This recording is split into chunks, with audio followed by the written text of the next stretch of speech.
Welcome to the big story शोचा the new episode. आता आपण आहोत मध्य प्रदेश इंदोर येथील लालबाग पॅलेसमध्ये. सुंदर असं माझ्या मागे तुम्हाला हे पॅलेस दिसू शकतं आणि थोडीशी इन्फॉर्मेशन मी याच्याविषयी देऊ इच्छिते. तर जे होलकर डायनेस्टीचे तुकोजीराव होलकर नंबर 2 होते, त्यांनी हे पॅलेस 1884 AD मध्ये बांधायला चालू केलं होतं. त्यासह 1886 AD पर्यंत हे पॅलेसचं कन्स्ट्रक्शन सुरू होतं. सुंदर असं इटालियन आणि ब्रिटिश कन्स्ट्रक्शन आणि स्ट्रक्चर आपल्याला एंट्रन्सला पाहू शकतं. 78 एकर्समध्ये ही लँड स्प्रेड झालेली आहे आणि पॅलेस स्प्रेड झाले आहे. असं म्हटलं जातं की 20 एकरमध्ये रोजची अशी मोठीच्या मोठी बाग इथे आधी होत होती, पण आता ती नाही बघायला मिळते. आता आपण इनसाइड ऑफ द महल पाहायला जाणार आहोत. सुंदर असं इटालियन मार्बल एंट्रन्सलाच इथून एंटर केलं तुम्हाला पाहायला मिळू शकतं. वरती सीलिंग बघा, असं इंटिरियर डिझायनर माझे सांगतायत मितालीमध्ये. द लॅम्प्स अगेन थोडंसं रिनोव्हेशन चाललं आहे, सो आपण बघू आपल्याला कुठे कुठे जात आहे. Again the palace. Oh wow, त्यांचा हॉल पण खूप सुंदर आहे by the way.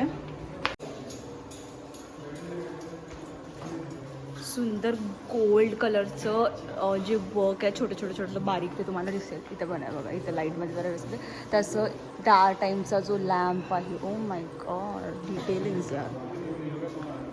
Weather he Maratha dynasty या होळकर जे आहेत ते मल्हारराव होळकर आणि ह्यांचे जे पूर्वज आहेत त्यांच्या डायनेस्टीमधले हे तुकोजीराव होळकर 2 आहेत आणि त्यांनी हे सुंदर पॅलेस बांधलेलं आहे. त्यांच्यानंतर त्यांच्या ग्रँड डॉटरनी उषादेवी राजे यांनी टेक ओव्हर केलं होतं आणि त्यांनी सांभाळ केला होता या प्रॉपर्टीचा. आणि त्यानंतर गव्हर्नमेंट ऑफ मध्य प्रदेशनी ही प्रॉपर्टी टेक ओव्हर केली. बँक्वेट हॉल वरती सुंदर बँक्वेट हॉल, सुंदर असं झुमर त्या स्टाईलचं एकदम जुनं असं. साईडला पण त्यांनी असं एक्स्ट्रा चेअर्स ठेवले आहेत, या साईडला पण ठेवलेले आहेत चेअर्स अँड टेबल्स. यहाँ main desk. Wow, again ceiling work is very fine. The doors to the banquets. आता आपल्याला जसे स्विच बोर्ड्स दिसतात तेव्हाचे स्विच बोर्ड पहा. ऑन ऑफ हे बघा, 2-3 फ्लोर्स प्रॉपरली अलाइंड आहेत. लाईक ॲक्युरेसी बघा, with no measurements, no architects.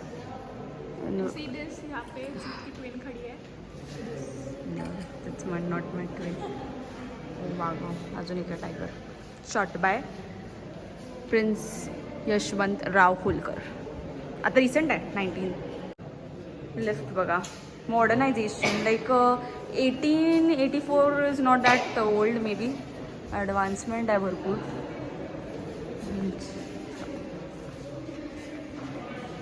The passage in corridor.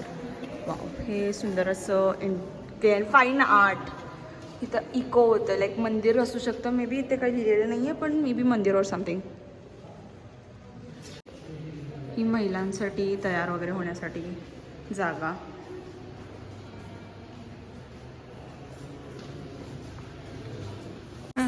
Okay, crown हॉलमध्ये आता मी आहे आणि हा पार्ट सगळ्यात फेवरेट पार्ट आहे माझा या पूर्ण पॅलेसमधला.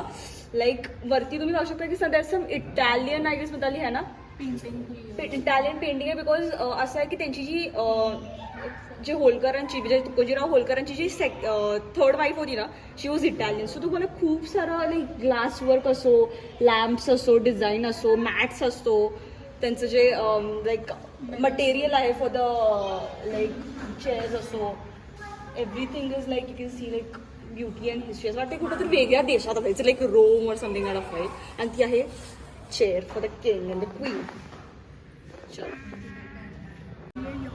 Sitting room. मेंटेनन्स बघा गाईज, काय मेंटेन केलं. धूळ तुम्हाला 1% नाही मिळणार, 1%.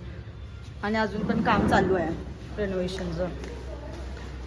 ओके, थंडीच्या दिवसात चिल होण्यासाठी ही अशी फायर प्लेस आणि परत झुमर आर लाईक कुठून आणले ते तेव्हा तिकडचंच होते. Again sitting, so you can like put fire and sit and chill with the family. Nice. आपण जे लेग्स पाहतो या टेबलचे जे तुम्ही खाली पाहू शकता, म्हणजे माझं बोट जाणार नाही ओके इथे, तर ह्याला म्हणतात ॲनिमल लेग्स. ॲनिमल लेग्सचे like stand for the table. Library म्हणजे ते फुल ऑक्सफोर्डवाली लायब्ररी वाटतं मला. बुक्स पण तसेच दिसतात. एकदम books are also like I don't think त्याने हलवले. आणि क्लॉ वाव कितीला जाईल साधारणपणे, अंदाज लावून सांगा नक्की.